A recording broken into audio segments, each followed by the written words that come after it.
Well, ngayon amigo ay ating pag-uusapan ang 6 na mga tulay na prioridad ng ating gobyerno na itatayo sa iba't ibang probinsya ng bansa upang mapagdugtong-dugtong na ang mga isla ng Luzon, Visayas at Mindanao, kung saan ang mga tulay na ito ang isa sa matagal ng pangarap na maraming Pilipino na mabuo upang madali na lang itong marating ang mga probinsya ng 3 isla sa pamagitan ng paglalakbay sa kalupaan. Ano-ano ba ang mga tulay na ito na prioridad ng ating gobyerno? Saan probinsya ito itatayo at magkano ba ang magiging halaga ng mga nasabing proyekto?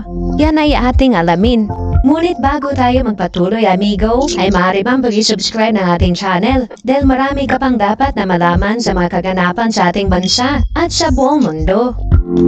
Bilang isang bansa na mga isla, dapat pagbutihin ng ating gobyerno ang kakayahan nitong magtayo ng mga tulay hindi lamang sa teknolohiya, ngunit kasama ang kasanayan at kaalaman kung paano makalikom ng kinakailangang pondo para matustusan ang pagtatayo ng mga ito.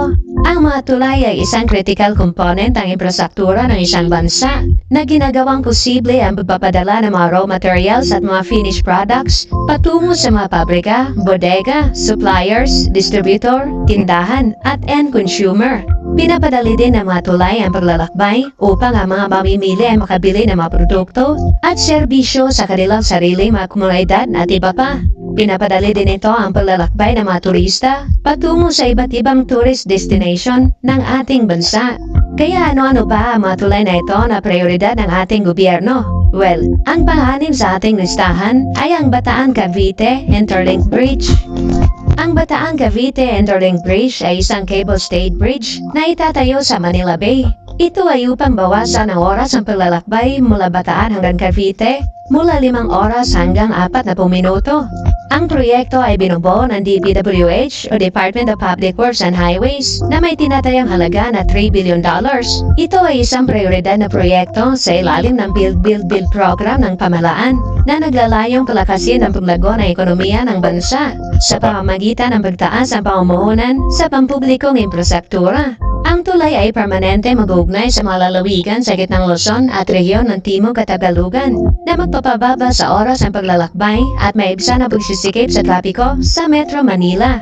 Ang Bataan-Cavite Interlink Bridge ay may haba na 32 kilometro. Ito ay may 2 lanes sa bawat direksyon na mag-uugnay sa Bataan at Cavite provinces. Magsisimula ang tulay na ito sa Barangay Alasasin sa Mariveles, Bataan, natatawid sa Manila Bay at magtatapos naman sa Barangay Timalan sa Nae, Cavite.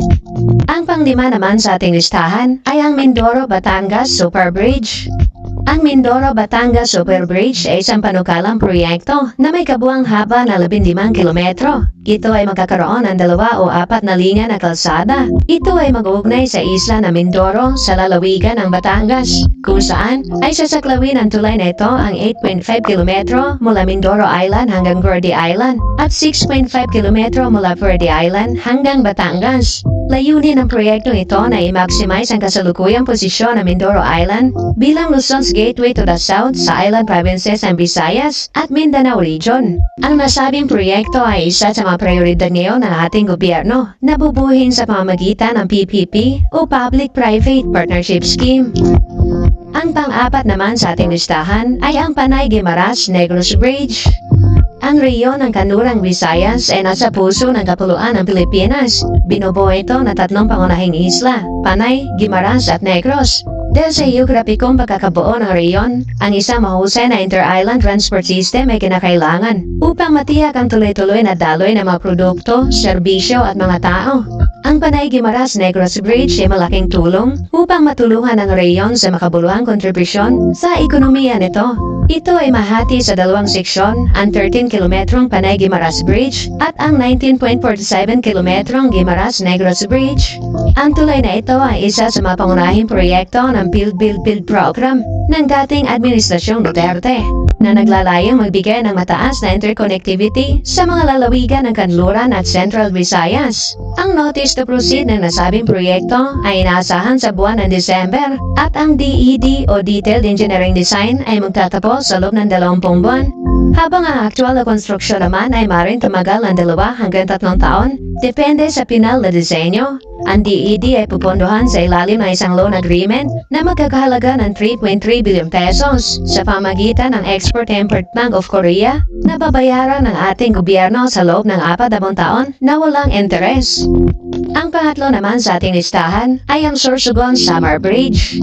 Sa layuning mapabuti ang kalakalan at komersyo sa pagitan ng dalawang isla ng Sorsogon at Samar at mapabilis ang paghatid ng tulong ng pamalaan sa panahon ng kalamidad, ay isa rin ito sa ninanais ngayon ng ating gobyerno na mabuo ang Sorsogon Samar Bridge na magkokonekta sa isla ng Luzon at Visayas. Ito ay magkakalaga ng mahigit 300 billion pesos na mag-uugnay sa alin ng Northern Samar at Matnog Sorsogon.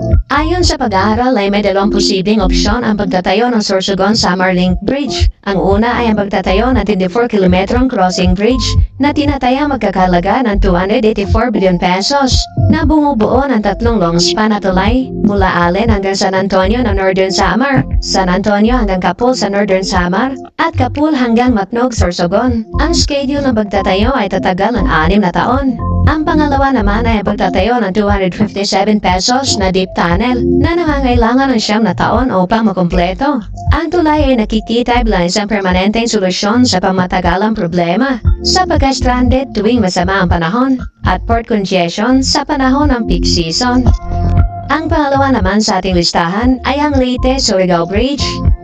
Isa sa mga ambisyon noon ni dating Pangulong Rodrigo Duterte ay ang maikonekta ang Leyte at Mindanao Island sa pamagitan ng isang tulay na may haba na 23 kilometro na tatawaging Leyte-Surigao Bridge, kung saan ito ay kinabibilangan ng pagtatayo ng cable stayed bridges na magdudugtong sa San Ricardo ng Southern Leyte at Lipata sa Surigao City na tumatawid sa Surigao Strait.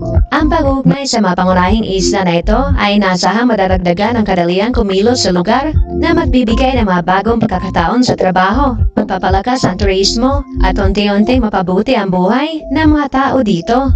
Subalit matapos ang ginawang pag-aaral ng JICA o Japan International Cooperation Agency para sa planong pagbuo ng nasabing tulay, ay inihayag ni dating Socio-Economic Planning Secretary Ernesto Pernia na ang Leyte-Surigao Bridge ay kasama sa 3 malalaking proyekto ng tulay na aalisin sa flagship project ng nakaraang administrasyon. Dahil sa ito di umano ay napakahirap at magastos na ipatupad sa loob ng natitirang termino ni dating Pangulong Rodrigo Duterte. Ngunit ayon naman sa dating Pangulo ay ipapaubaya na lang niya umano ito sa susunod na administrasyon. At ngayon sa pag-upo ni Pangulong Marcos ay pinangako niya sa mga Pilipino na ipagpapatuloy niya ang mga sinimulang proyekto ng dating Pangulong Duterte at muling pag-aaralan ang mga posibilidad sa pagtatayo at pagbuo ng mga network ng kalsada at tulay na magdudugtong sa 3 malalaking isla ng ating bansa. At ang pinakauna sa ating listahan ay ang Davao-Samal Connector Bridge. Sa pag-upo noon ni dating Pangulong Duterte ay isa ito sa nagbigay buhay ng pangarap ng mga taga-Igacos dahil ipinangako nito na sa ilalim ng kanyang termino ay tutuparin na niya ang 40 taon ng nakaplanong tulay na magkukonekta sa Samal Island at Davao City. Sa pagsisikap noon ng dating Pangulong Duterte ay sa wakas ay nagbunga na rin ito dahil inuumpisa na ngayon ang pagbuo sa Davao-Samal Bridge sa ilalim ng termino ng bagong administrasyon ni Pangulong Marcos. Ito ay bilang tugon na rin sa pangako ni Pangulong Marcos na ipagpatuloy niya ang mga sinimulang proyekto na nagdaang administrasyon at dapat maumpisahan at matapos na ang mga long overdue na proyekto na inaasam-asam ng maraming Pilipino. Ang Samal Island at Davao City Connector Project ay isang two-way 4-lane bridge na may haba na 3.88 kilometro na mag-uugnay sa Davao City sa Island Garden City ng Sama sa Mindanao na naglalayong paikliin ang oras ng paglalakbay sa pagitan ng 2 lungsod sa hanggang 5 minuto mula sa dati nitong 23 hanggang 30 minuto sa pamamagitan ng roll-on roll-off ferry. Ang proyekto ay pupondohan sa pamamagitan ng isang ODA o Official Development Assistance na pautang ng bansang China na nagkakalaga ng 17.39 billion pesos. Nasasakupin ang 70% ng mga kinakailangan sa financing ng disenyo at pagbuo ng proyekto, habang ang kabuang halaga naman ng nasabing tulay ay 19.32 billion pesos. Sa pamamagitan ng tulay na ito ay inaasahang mapapabilis ang pagalaw ng mga tao at serbisyo at mapapalago na nito ang ekonomiya ng Samal Island na kinikilala ngayon bilang pinakamalaking syudad na resort sa ating bansa. Amigo, anong masasabi mo sa proyektong ito ng ating gobyerno? Ito na ba ang mapapalago sa bawat probinsya ng ating bansa? Well, comment down your opinion para mapag-usapan natin ang iyong reaksyon at tungkol dito.